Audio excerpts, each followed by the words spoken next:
CBDT ने assessment year 21-22 में use होने वाले इनकम टैक्स रिटर्न फॉर्म को 31 मार्च 21 को पब्लिश कर दिया है। हम बात करेंगे ITR 1 सहज फॉर्म और ये फॉर्म आसानी से भरा जा सकता है, लेकिन आसान फॉर्म इतना भी आसान नहीं है कि यदि आप सावधानी नहीं रखेंगे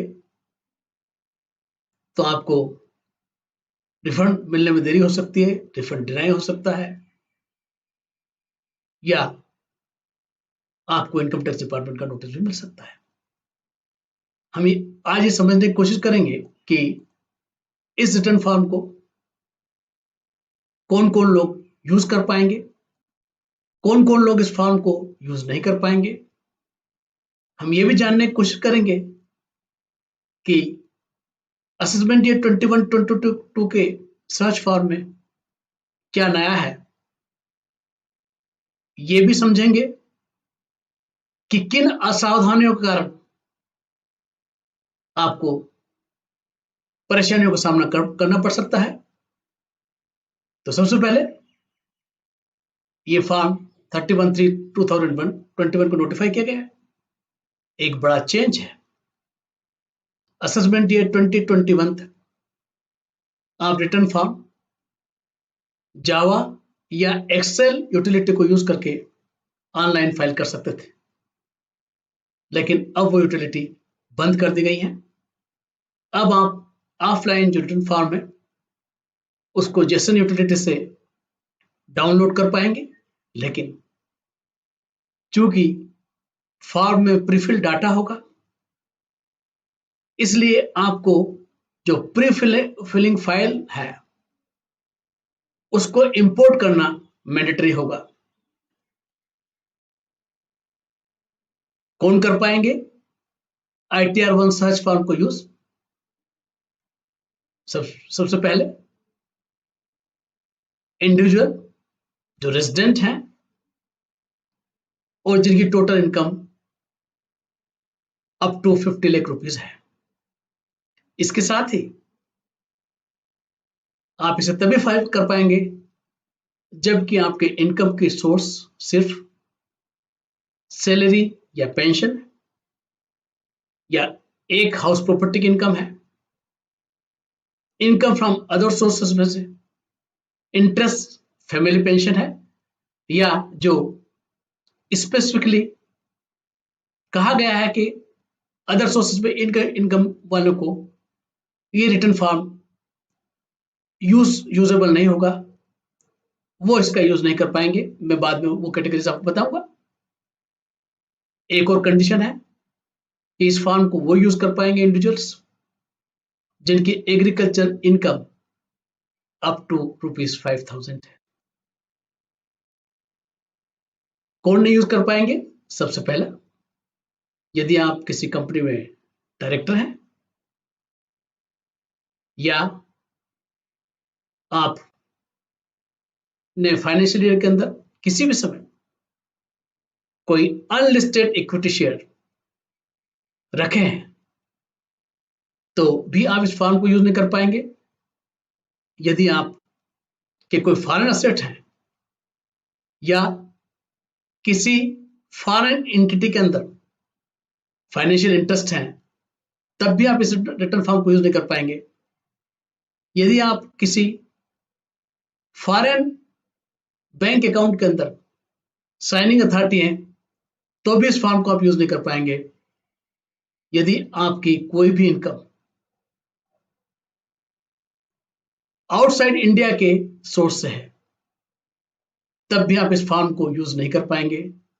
आप यूज नहीं कर पाएंगे यदि आप पुर्तगीज सिविल कोड से गवर्न है, जिनके लिए section 5A of income tax applicable है। जब पुर्तगीज सिविल कोड से आप गवर्न होते हैं तो आपकी इनकम अपॉर्चुनेट होती है between husband and wife.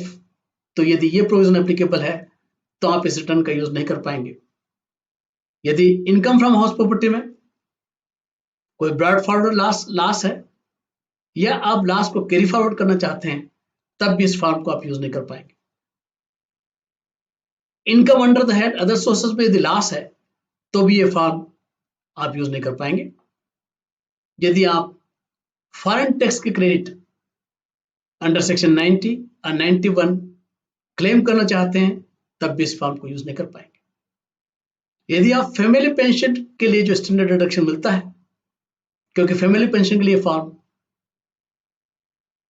Use किया जा सकता है, तो फैमिली पेंशन के अलावा यदि सेक्शन 57 के अंदर कोई दूसरे डिडक्शन आप क्लेम करना चाहते हैं, तो भी इस ITR 1 सर्च फॉर्म को आप यूज नहीं कर पाएंगे। यदि आपकी जो अदर सोर्सेस की इनकम है उसके अंदर कोई इनकम विनिंग फ्रॉम लॉटरीज है, ये activity of owning and maintenance resources है, तब भी आप यूज नहीं कर पाएंगे। आप यूज नहीं कर पाएंगे यदि आपकी डिविडेंड इनकम है 10 लाख से, डोमेस्टिक कंपनी से 10 लाख रुपए से ज्यादा किसी डोमेस्टिक कंपनी से, जिस पर सेक्शन 115 BBDA के प्रोविजन एप्लीकेबल है।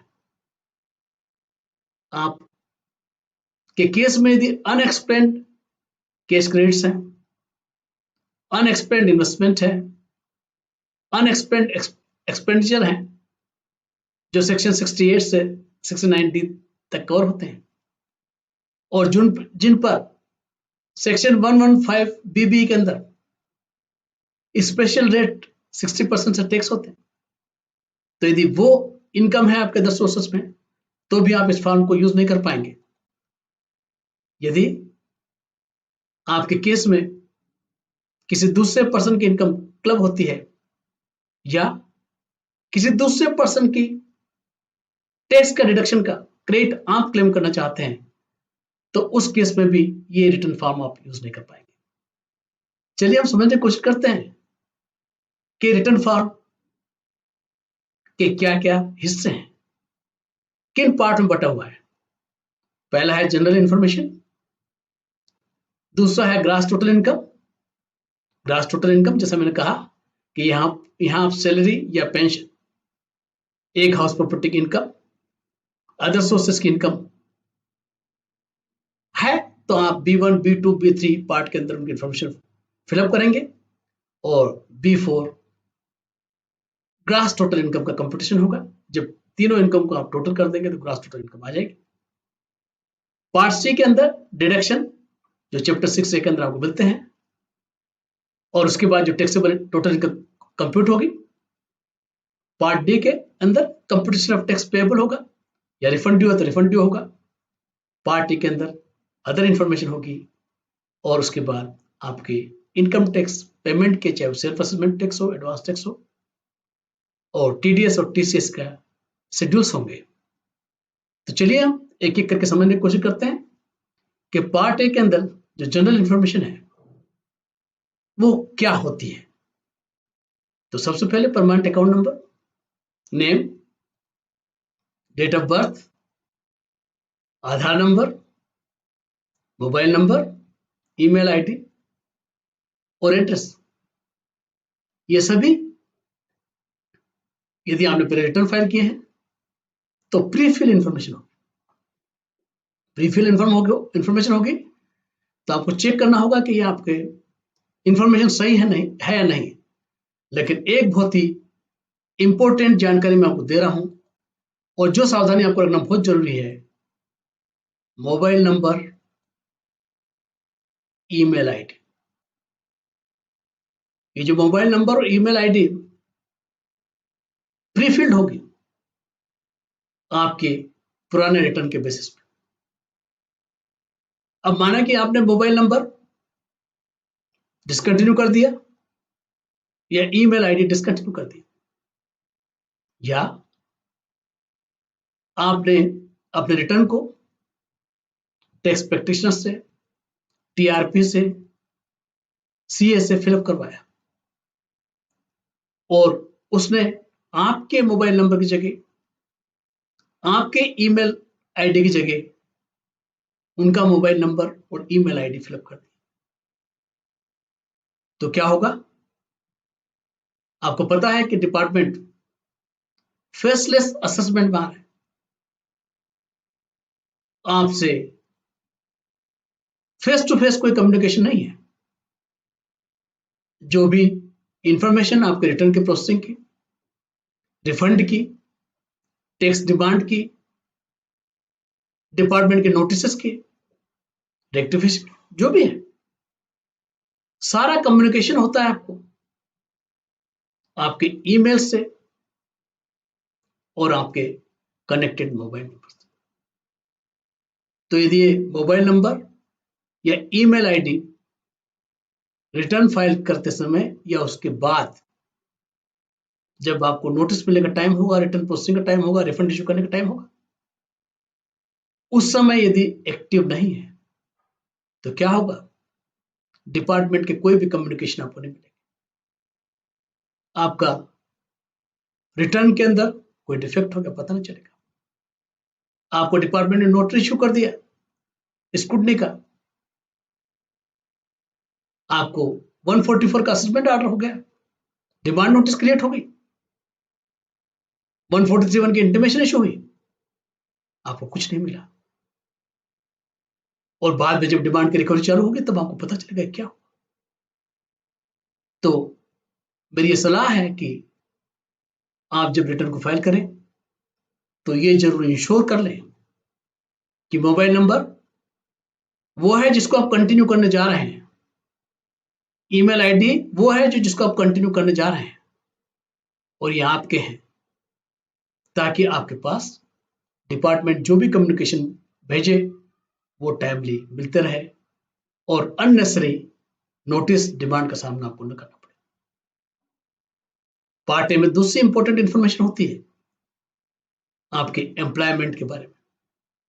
क्या आप सेंट्रल गवर्नमेंट के एम्प्लॉय हैं, स्टेट गवर्नमेंट के हैं, पब्लिक सेक्टर कंपनी के हैं, पेंशनर हैं, प्राइवेट सेक्टर के हैं, या फैमिली पेंशन है, उसके केस में आपको नॉट एप्लीकेबल ऑप्शन सिलेक्ट करना होगा।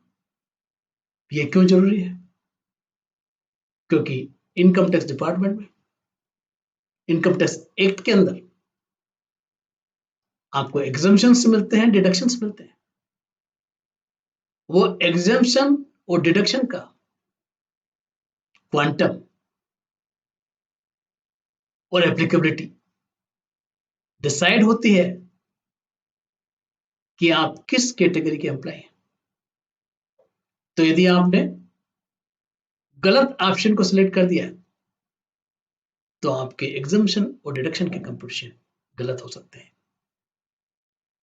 इसके बाद आप जो रिटर्न फाइल करते हैं आपको ये सिलेक्ट करना होगा कि वो रिटर्न सेक्शन 139(1) के अंदर फाइल किया है। 139(1) क्या है? Within due date. Normally salaried employee case में 31 जुलाई होता है, अनलेस इट इज एक्सटेंडेड।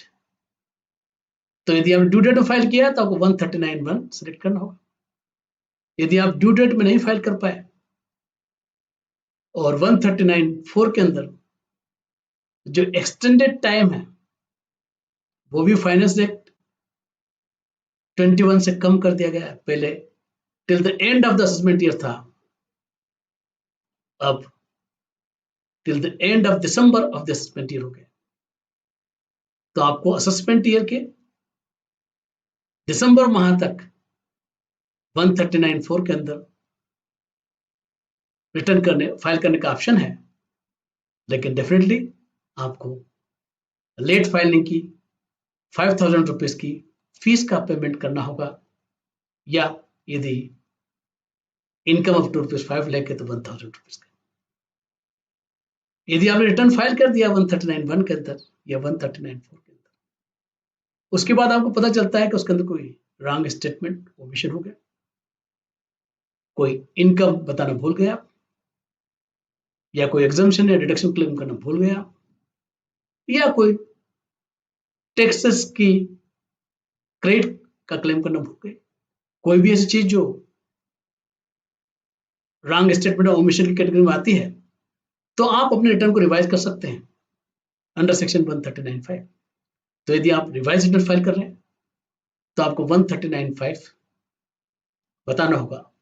मैं आपको ध्यान दिला दूं कि रिवाइज रिटर्न फाइल करने की टाइम भी पहले 31 मार्च ऑफ द असेसमेंट ईयर था, अब वो 3 महीने रिड्यूस हो गए हैं।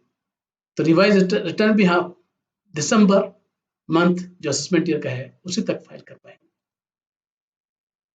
ये भी हो सकता है कि आपने 139(1) के अंदर रिटर्न नहीं फाइल किया ड्यू डेट के अंदर, जो एक्सटेंडेड पीरियड है उसके अंदर भी आप फाइल नहीं कर पाए। हो सकता है कोई ऐसी जेन्युइन हार्डशिप हो, कोई सर्कमस्टेंस ऐसा पैदा हुई हो जिस कारण आप नहीं फाइल कर पाए और उसके कारण आपका रिफंड का क्लेम छूट गया हो। तो ऐसे केस में सेक्शन 1192B के अंदर आप कॉम्पिटेंट अथॉरिटी को अप्लाई कर सकते हैं फॉर कंडोनेशन ऑफ डिले। और जब कॉम्पिटेंट अथॉरिटी ऑर्डर पास कर देती है कि कंडोनेशन ऑफ डिले के अंदर डिले के बाद कंडोनेशन ऑफ डिले करने के बाद, तो उस केस में आप रिटर्न जो फाइल करते हैं तो उस आपको 1192B का ऑप्शन सिलेक्ट करना होगा। आपको ये भी मेंशन कि आप जो रिटर्न फाइल कर रहे हैं कहीं वो किसी नोटिस के रिस्पांस में तो नहीं है। यदि आपका रिटर्न डिफेक्टिव रहा हो, आपने फाइल कर दिया, तो डिपार्टमेंट 139(9) का नोटिस इशू करता है आपकी ड्यू डेट निकल के रिटर्न फाइल करने की, आपने रिटर्न नहीं फाइल किया, डिपार्टमेंट आपको रिटर्न फाइल करने के लिए 142(1) का नोटिस इशू कर सकता है। आपकी इनकम एस्केपमेंट हो गया, डिपार्टमेंट बाद में आपका असेसमेंट रीओपन कर सकता है अंडर सेक्शन 148। तो 148 का नोटिस यदि आपको इशू किया गया है, यदि आपके यहाँ सर्च हो गई या रिक्वेशन कर दिया गया 132A के अंदर, तो उस केस में आपको सेक्शन 153A के अंदर नोटिस मिलता है। जिस पर्सन के केस में सर्च हुई या रिक्वेशन हुआ, यदि उन डॉक्यूमेंट या असेट से पता चलता है कि आपकी इनकम पे उसका इंपैक्ट होता है, तो डिपार्टमेंट आपको 153C के अंदर नोटिस इशू करता है। तो क्या आप ये रिटर्न किन्हीं नोटिस के रिस्पॉन्स में फाइल कर रहे हैं? यदि ऐसा है तो वो रिलेवेंट नोटिस आपको सिलेक्ट करना होगा। इसके बाद यदि आपने किसी भी नोटिस के रिस्पॉन्स में रिटर्न फाइल किया है या कंडोनेशन ऑफ डिले की आपने एप्लीकेशन फाइल की थी और कॉम्पिटेंट अथॉरिटी ने ऑर्डर पास कर दिया condoning delay in filing the return, तो आपने जब रिटर्न फाइल करेंगे 1192B के अंदर, तो इस केस में जो भी डिपार्टमेंट आजकल नोटिस इशू करता है, ऑर्डर इशू करता है, उसका या तो यूनिक नंबर होगा या डॉक्यूमेंट आइडेंटिफिकेशन नंबर होगा। तो आपको यदि इन नोटिस के रिस्पांस में या 1192B के ऑर्डर के आधार पर रिटर्न फाइल कर रहे हैं, तो वो नंबर और उसका डेट आपको मेंशन करना होगा। यदि आपको 139(9) का नोटिस मिला था, आप रिटर्न फाइल कर देते वो डिफेक्टिव था, या आप 139(5) के अंदर रिवाइज रिटर्न फाइल कर रहे हैं, तो दोनों केस में आपको एक्नॉलेजमेंट नंबर ओरिजिनल रिटर्न की और date of filing original return देना होगा। असेसमेंट ईयर 21-22 आपके लिए 2 ऑप्शन लेके आता है। या तो आप income tax regular tax regime के अंदर फाइल कर सकते हैं, पे कर सकते हैं, या जो न्यू टैक्स रेजिम है अंडर सेक्शन 115 BSE उसका ऑप्शन एक्सरसाइज कर सकते हैं। सोच समझ के चुनना होगा, कहीं ऐसा ना हो कि 115 BSE का ऑप्शन एक्सरसाइज करके और आपकी टैक्स लायबिलिटी बढ़ जाए। कैसे चुनेंगे कि कौन सी टैक्स रेजिम आपके लिए बेनिफिशियल है, इस पर मैंने सेक्शन 115 BSE पे एक सेपरेट वीडियो पब्लिश किया है, आप उसको वॉच कर लीजिए ताकि ये गलती ना करें कि आपको जो टैक्स की लायबिलिटी बढ़ जाए। यदि आप सोच समझ के डिसाइड कर लेंगे कि 115 BSE के अंदर टैक्स की लायबिलिटी कम है, तो आप सिलेक्ट करेंगे यस। यहां पर यस और नो का ऑप्शन है। Are you opting for new tax regime under section 115 BSE? यदि ऑप्ट कर रहे हैं तो यस, नहीं कर रहे हैं तो नो। यदि आपने यस किया तो आपके टैक्स कैलकुलेशन 115 BSE के अनुसार होंगे। नो कर दिया तो रेगुलर जो टैक्सेशन के प्रोविजन है उनके अनुसार आपको एग्जम्पशन डिडक्शन मिलेंगे और टैक्स का कैलकुलेशन होगा। नॉर्मली रिटर्न कब फाइल करते हैं? जब आपकी टोटल इनकम, यदि आप 60 ईयर्स से कम उम्र के हैं तो 2,50,000 से ज्यादा है। यदि आप सीनियर सिटीजन हैं 60 ईयर एंड अबव तो ₹3 लाख टोटल इनकम है, 3 लाख से ज्यादा। यदि आप वेरी सीनियर सिटीजन हैं 80 ईयर्स एंड अबव तो 5 लाख रुपए से ज्यादा जब आपकी टोटल इनकम होती है तब आपको रिटर्न फाइल करना होता है। डेफिनेटली वो जो टोटल इनकम है वो रिटर्न फाइलिंग के पर्पस के हिसाब से आपको चैप्टर 6 के जो डिडक्शन है, कैपिटल गेन के जो एग्जम्पशंस हैं, उनको कंसिडर करने के पहले जो टोटल इनकम आती है उसके बेसिस पे आप रिटर्न फाइल करते हैं। तो यदि उस टोटल इनकम के बेस पे आपकी रिटर्न फाइल करना जरूरी नहीं है, लेकिन सेक्शन 139(1) का 7th प्रोविजन है, उसमें कहा गया है कि यदि आप अपने करंट अकाउंट्स में एक फाइनेंशियल ईयर के अंदर एग्रीगेट अमाउंट ₹1 करोड़ से ज्यादा डिपॉजिट करते हैं या आप फॉरेन ट्रेवल में आपके खुद के लिए या किसी दूसरे के लिए एग्रीगेट अमाउंट एक फाइनेंशियल ईयर के अंदर ₹2 लाख से ज्यादा इनकम करते हैं, या आप इलेक्ट्रिसिटी कंजम्पशन में एक फाइनेंशियल ईयर के अंदर एग्रीगेट अमाउंट ₹1 लाख से ज्यादा खर्च करते हैं, तो आपको रिटर्न फाइल करना कंपलसरी होगा taxable in total income taxable न होने के बावजूद भी। तो यदि आप 7th प्रोविजन गवर्न होते हैं तो क्वेश्चन आएगा आपसे, if you are filing return under the 7th provision section 139(1), otherwise you are not required to file. आपको सिलेक्ट करना होगा यस और नो। यदि नो सिलेक्ट करते हैं तो आपको फर्दर इंफॉर्मेशन नहीं देना होगी, लेकिन यदि यस सिलेक्ट करते हैं तो आपको फर्दर इंफॉर्मेशन देना पड़ेगी in respect to deposit current account, foreign travel expenses and electricity consumption। उसके क्वेश्चन होंगे रिटर्न के अंदर, क्या 1 करोड़ रुपए से ज्यादा एग्रीगेट अमाउंट आपने करंट अकाउंट में जमा किया? आप यस कहेंगे, एग्रीगेट अमाउंट आपको बताना पड़ेगा कितना डिपॉजिट किया।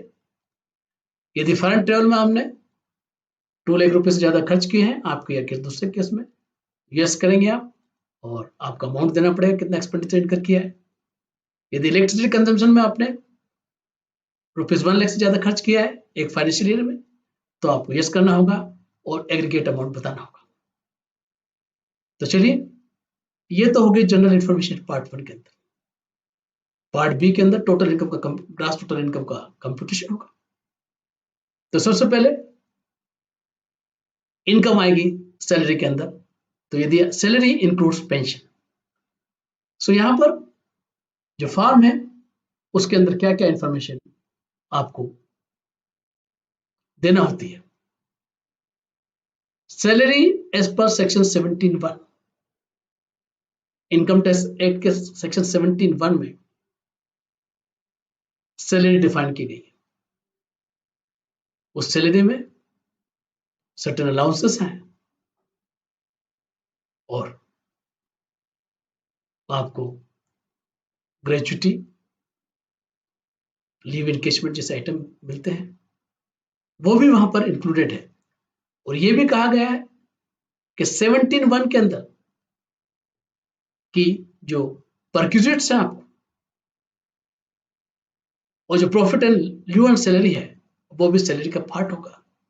परक्यूजिट डिफाइन किए गए हैं सेक्शन 17(2) में, और profit in लिeu of the salary define किया गया सेक्शन 17(3) में। तो 17(1), 17(2), 17(3) के अंदर जो इनकम है सैलरी से, वो जब तीनों आप फिलअप कर देंगे तो gross total income automatic compute हो जाएगी। यहां मैं आपको ध्यान दिला रहा हूं कि ये प्री फिल्ड इंफॉर्मेशन होती है, और आपका एम्प्लॉयर जो फॉर्म नंबर 16 इश्यू करता है उससे आती है। आपको इंश्योर करना चाहिए कि फॉर्म नंबर 16 के अंदर आपके एम्प्लॉयर ने जो इंफॉर्मेशन फिलअप की है, वो चाहे सेक्शन 17(1) के बारे में, 72 के बारे में, 73 के बारे में, वो सही है। क्योंकि कभी कभी ऐसा होता है कि एम्प्लॉयर जो आपके 100% एग्जम्प्ट अमाउंट है, उनको आपके फॉर्म नंबर 16 में इंक्लूड नहीं करता है। जबकि यदि वो सैलरी के डेफिनेशन में आते हैं तो उनको इंक्लूड करना होगा, प्रॉफिट इन लिeu की डेफिनेशन में आते हैं तो इंक्लूड करना होगा, परक्यूट में आते हैं तो इंक्लूड करना होगा। फॉर एग्जांपल 17(3) में प्रॉफिट इन लिeu ऑफ सैलरी में आपको टर्मिनेशन पर, आपके एम्प्लॉयमेंट पे यदि कोई कंपेंसेशन मिला है तो वो आता है। आप यदि गवर्नमेंट एम्प्लॉय हैं, आपका प्रोविडेंट फंड डिपॉजिट किया, विड्रॉ करते हैं, वो उसमें नहीं आता। लेकिन क्या आता है, आपको जो पेंशन का कंप्यूटेशन का जो अमाउंट मिलता है वो 17(3) में आता है। तो जो भी आइटम 17(1), 17(2), 73 के अंदर आए हैं, 73 आना चाहिए, वो एम्प्लॉयर को इंक्लूड करना चाहिए, ये आपको चेक कर लेना चाहिए। इसके बाद यहां पर आपको सेक्शन 10 के अंदर जो एग्जम्प्टेड अमाउंट है, उनका ड्रॉप डाउन मेनू के अंदर ऑप्शन आएगा। फॉर एग्जांपल, आपको ग्रेचुटी मिली, 17(1) के अंदर आपके एम्प्लॉयर ने इंक्लूड किया है, तो एग्जाम्पशन के अंदर उसका ऑप्शन आएगा कितना अमाउंट ग्रेचुटी का एग्जम्प्ट है, वो कम होगा। आपको लीव इनकेशमेंट मिला, आपको पहले 17(1) में आएगा, उसके बाद कितना एग्जम्पशन है वो ड्रॉप डाउन मेनू के अंदर मेंशन होगा, और ये सारे इंफॉर्मेशन आपके फॉर्म नंबर 16 में भी होंगे।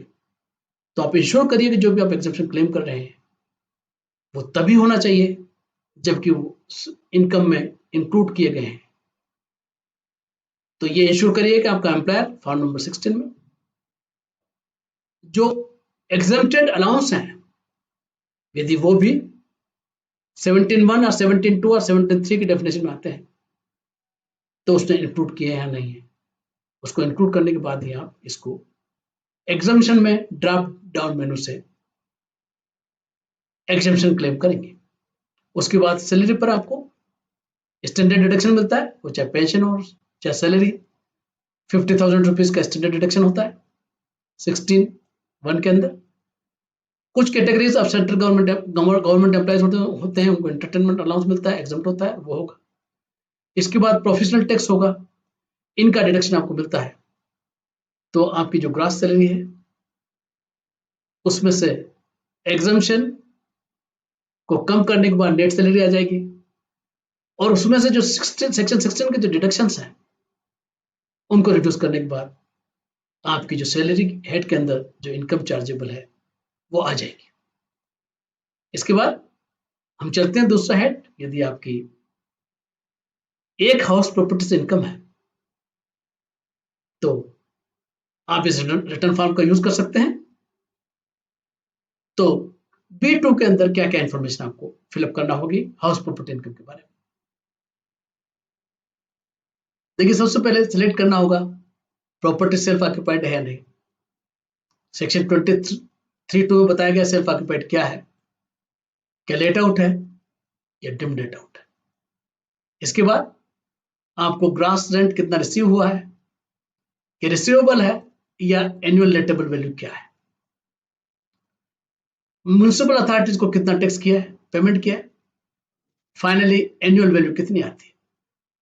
यदि सेल्फ ऑक्यूपाइड है तो एनुअल वैल्यू 0 होगी। म्युनिसिपल टैक्स का जो पेमेंट है उसका डिडक्शन भी नहीं मिलेगा। लेकिन यदि लेट आउट या डिम लेट आउट है तो उस केस में आपको एनुअल वैल्यू डिटरमाइन होगी। उस पे से 30% एनुअल वैल्यू का आपको स्टैंडर्ड डिडक्शन मिलता है। इंटरेस्ट ऑन बोरोड कैपिटल ये डिपेंड करेगा सेल्फ ऑक्यूपाइड है, लेट आउट है या डिम लेट आउट है। तो उसके अंदर वेरिएशंस हैं कि किस सिचुएशन में कितना इंटरेस्ट आपको बोरोड कैपिटल में मिलेगा। और यदि आपको एरियर्स मिला है रेंट का तो 30% स्टैंडर्ड डिडक्शन के बाद वो भी यहाँ पर आपको इंक्लूड करना होगा। इसके बाद income chargeable under the house property आ जाएगी। इस फॉर्म को आप तभी यूज कर पाएंगे जबकि आप हाउस प्रॉपर्टी के लास्ट 2 लाख रुपीज तक एडजस्ट कर रहे हैं against the income from other heads. ये जो कॉन्सेप्ट है self occupied, let out, deemed let out, annual letting value, borrowed capital पर कितना डिडक्शन मिलेगा, इन सब को यदि आपको जानना है तो इस विषय पर मैंने वीडियोस पब्लिश किए हैं, आप उनको वॉच कर लीजिए ताकि आप रिटर्न फाइल करने में गलती नहीं करेंगे। इनकम फ्रॉम अदर सोर्सेस पे अगेन आपको ड्रॉप डाउन मेनू मिलेगा इंटरेस्ट के लिए, ये सेम बैंक का इंटरेस्ट है या फिक्स्ड डिपॉजिट का इंटरेस्ट है। इसके बाद यहाँ ये जरूर कहा गया है कि यदि आपकी डिविडेंड इनकम है तो उस केस में उसके क्वार्टरली डिटेल दीजिए ताकि सेक्शन 234C के अंदर जो इंटरेस्ट कैलकुलेट होता है उसमें कोई गलती ना हो। इसके बाद यदि इनकम फ्रॉम अदर सोर्सेज में आपकी फैमिली पेंशन है तो मेंशन होगी और उसमें से स्टैंडर्ड डिडक्शन जो फैमिली पेंशन मिलता है वो अलाउबल होगा। हमने बात कर ली income under the head salaries in part B1 पे आ गई। पार्ट B2 के अंदर हाउस प्रॉपर्टी की इनकम आ गई। पार्ट B3 के अंदर अदर सोर्सेज की इनकम आ गई। जब इन तीनों को हम ऐड कर लेंगे तो B4 के अंदर ग्रास टोटल इनकम आ जाएगी। ग्रास टोटल इनकम पर आपको टैक्स नहीं लगता है, टोटल इनकम पर लगता है। तो ग्रास टोटल इनकम में से जब हम चैप्टर 6 के डिडक्शन कम कर देते हैं तो टैक्सेबल टोटल इनकम आ जाती है, वो पार्ट C के अंदर कैलकुलेट होगी। यहां पर ये ध्यान रखने वाली बात है कि जो अलाउबल डिडक्शन है अंडर चैप्टर 6 है वो मिलेंगे according to provisions of the act. यदि आपको अलाउबल है तो मिलेंगे, नहीं अलाउबल तो नहीं मिलेंगे। क्वांटम जितना अलाउबल होगा उतना आपको मिलेगा। आपको ये बात जरूर ध्यान रखना है असेसमेंट ईयर 21-22 के लिए कोरोना पेंडेमिक के कारण असेसमेंट ईयर 2021 के लिए जो आपके इन्वेस्टमेंट और एक्सपेंडिचर चैप्टर 6A के रिलेवेंट प्रोविजंस में एलिजिबल थे फॉर डिडक्शन, उनको इन्वेस्ट करने का या एक्सपेंड करने का जो टाइम पीरियड है सर्टेन प्रोविजंस का वो 31 मार्च 20 से एक्सटेंड करके 31/7/2020 कर दिया गया था। तो इस बीच में जो इन्वेस्टमेंट या एक्सपेंडिचर आपने किए हैं और जिसका डिडक्शन आप चैप्टर 6A के अंदर आपके असेसमेंट ईयर 2021 के रिटर्न में ऑलरेडी क्लेम कर चुके हैं, तो ये गलती मत कीजिएगा कि आप फिर से क्लेम कर लें, नहीं तो आपको 270A की पेनल्टी लग जाएगी। चैप्टर 6 में कौन कौन से डिडक्शन मिलते हैं वो मैंने रिटर्न फॉर्म से यहां पर लिए हैं। यहां पर आपको ध्यान रखना होगा कि जो भी एलिजिबल अमाउंट स्पेसिफाइड सेक्शन के अंदर आपको मिलता है वो चाहे 80C हो, 80CCC हो, 80CCD हो, 80 कोई भी सेक्शन है उनको आपको एलिजिबल अमाउंट को फिलअप करना होगा कितना डिडक्शन एलिजिबल है। लेकिन जिन सेक्शन के अंदर आप डिडक्शन के लिए एलिजिबल हैं और ड्रॉप डाउन मेनू के अंदर आपको इंफॉर्मेशन सबमिट करना है, तो वो इंफॉर्मेशन सबमिट करने के बाद ही आपको क्लेम मिलेगा। फॉर एग्जांपल सेक्शन 80D में ड्रॉप डाउन मेनू है, 80DD के अंदर ड्रॉप डाउन मेनू है, 80DDB के अंदर ड्रॉप डाउन मेनू है, और इसके बाद ड्रॉप डाउन मेनू आपका 80G के अंदर भी है, क्योंकि 80G के अंदर भी नेचर ऑफ डोनेशन के हिसाब से डिडक्शन मिलता है और टोटल डिडक्शन के ऊपर भी रेस्ट्रिक्शंस है। 80GG में भी आपको ड्रॉप डाउन मेनू के अंदर डिटेल भरना होगा, 80U में भी आपको भरना होगा। 80TTA क्या है? लगभग सभी लोगों के केस में सेविंग्स बैंक अकाउंट होता है। सेविंग्स बैंक का जो इंटरेस्ट है वो आपका इनकम फ्रॉम अदर सोर्सेज में आता है, तो उस पर 10,000 तक का रिडक्शन सेक्शन 80TTA में मिलता है। इसका 80TTP सीनियर सिटीजन के लिए एप्लीकेबल है, जिनकी उम्र 60 ईयर या उससे ज्यादा है। उनको सेविंग्स बैंक से जो इंटरेस्ट मिलता है और फिक्स डिपॉजिट से जो इंटरेस्ट मिलता है और जो इनकम फ्रॉम अदर सोर्सेज में इंक्लूड किया गया है, उस पर 50,000 रुपीज तक का डिडक्शन है। तो ये डिडक्शंस आपको चैप्टर 6A के अंदर मिलते हैं। जब इन डिडक्शन को आप का एग्रीगेट कर देंगे, टोटल डिडक्शन का अमाउंट आ जाएगा। टोटल डिडक्शन का अमाउंट जब आप ग्रास टोटल इनकम से कम कर देंगे, तो ऑटोमेटिक आपकी टोटल टैक्सेबल इनकम कंप्यूट हो जाएगी। आपको पता है कि कुछ ऐसे एग्जम्पशंस हैं जो इनकम के पार्ट नहीं। For example, agriculture income exempt है, तो वो कहीं पर नहीं आएगी, लेकिन आपको रिपोर्टिंग पर्पस के लिए एग्रीकल्चर इनकम बताना पड़ेगा, क्योंकि आपको कहा गया है कि आप ITR 1 हो, जब 5,000 तक की एग्रीकल्चर इनकम तो यूज कर पाएंगे, और एग्रीकल्चर इनकम रेट पर्पस के लिए यूज की जाती है।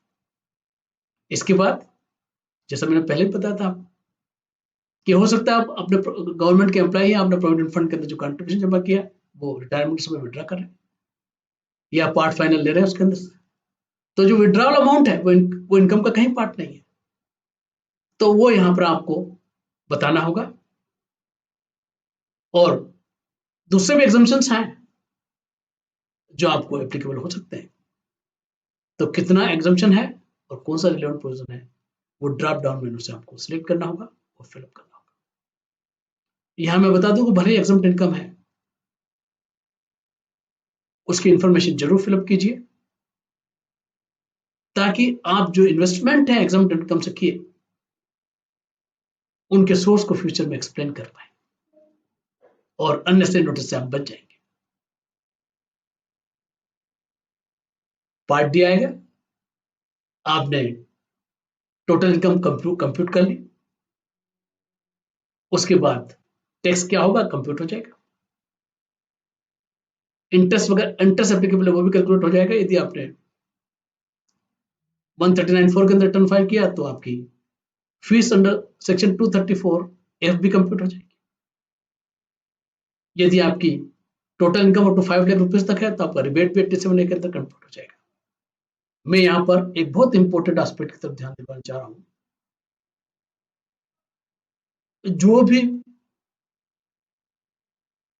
एम्प्लॉइज या पेंशनर सेक्शन 89 की रिलीफ क्लेम करना चाहते हैं, क्योंकि 89 की रिलीफ एरियर सैलरी में मिलती है, एडवांस सैलरी में मिलती है, एरियर पेंशन पे मिलती है, एरियर फैमिली पेंशन पे मिलती है,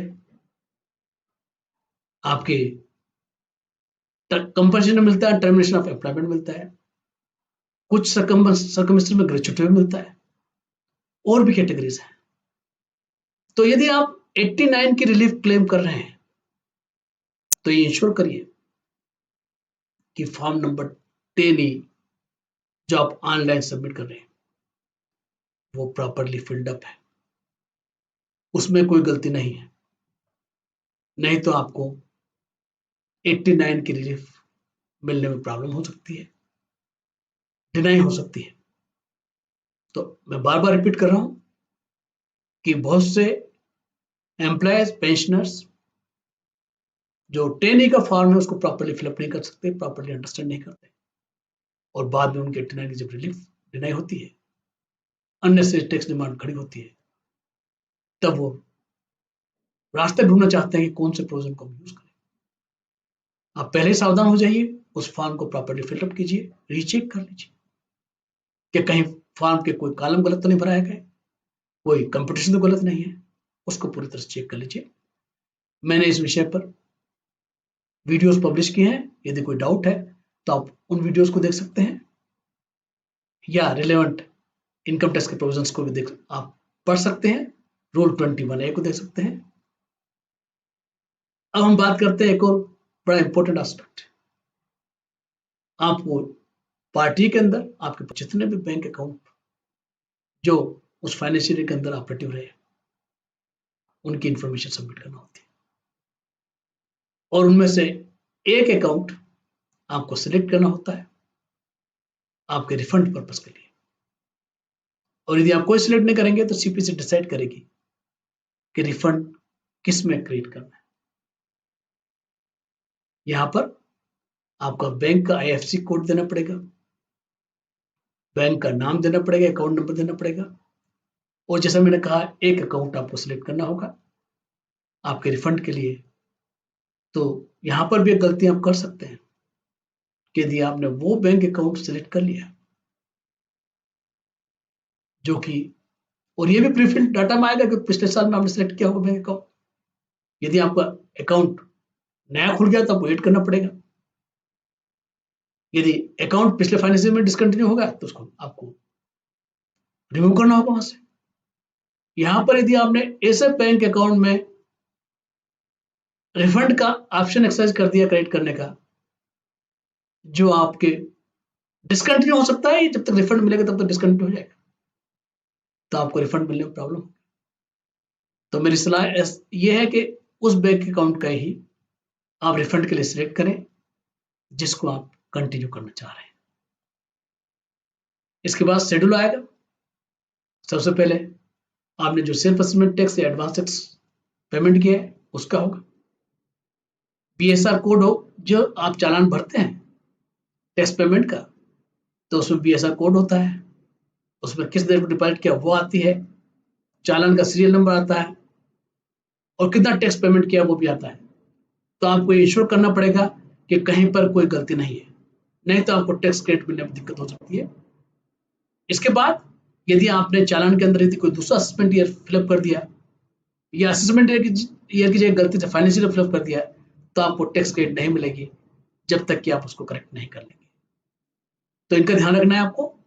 टीडीएस का शेड्यूल होगा, यहाँ पर सारे आपकी जो इनकम आपको क्रिएट हुई है उनमें जो टैक्स का डिडक्शन हुआ है उसकी जानकारी होगी। कहीं ऐसा तो नहीं कोई इनकम आपको मिली नहीं हो और यहाँ पर इंडिकेटेड है, या कोई इनकम आपको मिली है और टीडीएस भी हुआ है लेकिन यहाँ पर इंक्लूडेड नहीं। यहाँ पर क्या गलतियां हो सकती हैं, मैंने फॉर्म नंबर 26AS के ऊपर एक वीडियो पब्लिश किया है, आप देख लीजिए ताकि आप उन गलतियों से बचेंगे और आपको रिफंड टाइम से मिलेगा और डिपार्टमेंट अननेसेसरी नोटिस आपको इशू नहीं करेगा। इसके बाद आप रिटर्न को वेरिफिकेशन करना होता है, आप किस कैपेसिटी के अंदर, वो ड्रॉप डाउन मेनू के अंदर आ जाएगा कि आप यहाँ पर तो इंडिविजुअल है तो डेफिनेटली आप सेल्फ ही कहेंगे कि सेल्फ की कैपेसिटी से आप इसको फाइल कर रहे हैं। परमानेंट अकाउंट यहाँ पर ऑटोमेटिक ऑटो पॉपुलेट हो जाएगा। सिग्नेचर की जगह आपको वेरिफिकेशन होगा, वेरिफिकेशन के ऑप्शंस आपके पास हैं, digital signature, electronic verification code, Aadhaar, OTP, और आप नहीं चाहते हैं तीनों में से किसी को यूज करना, तो आप जो एक्नॉलेजमेंट है अपने रिटर्न की ITR 5 उसका प्रिंट निकालेंगे, साइन करके ये इंश्योर करेंगे कि विदिन 120 डेज में सीपीसी को पहुंच जाए। इसके बाद आप, जैसा मैंने कहा कि मैंने हाउस प्रॉपर्टी इनकम पर, सैलरी इनकम पर मल्टीपल वीडियोस पब्लिश किए हैं। आपको कोई भी कॉन्सेप्ट में समझने में दिक्कत हो रही तो मेरे वीडियोस को आप वॉच कर लीजिए। यदि आपको मेरा वीडियो अच्छा लगा तो अपनी लाइकिंग जरूर शेयर कीजिए, सब्सक्रिप्शन फ्री है। यदि आपने अभी तक सब्सक्राइब नहीं किया है तो मेरे चैनल को सब्सक्राइब कर दीजिए, वो मेरे लिए मोटिवेशन है। और आपको लगता है कि ये इंफॉर्मेशन आपके फ्रेंड्स को और कलीग्स को यूजफुल होगी तो वीडियो के लिंक उनको शेयर कर दीजिए। यदि आपके दिमाग में कोई शंका है, कोई क्वेश्चन आ रहा है, तो आप बिना कोई हेजिटेशन के मुझे मेरे ईमेल आईडी पर अपने कॉन्टेक्ट नंबर के साथ भेज दीजिए। मैं उस शंका का समाधान ढूंढने की कोशिश करूंगा। थैंक यू, धन्यवाद।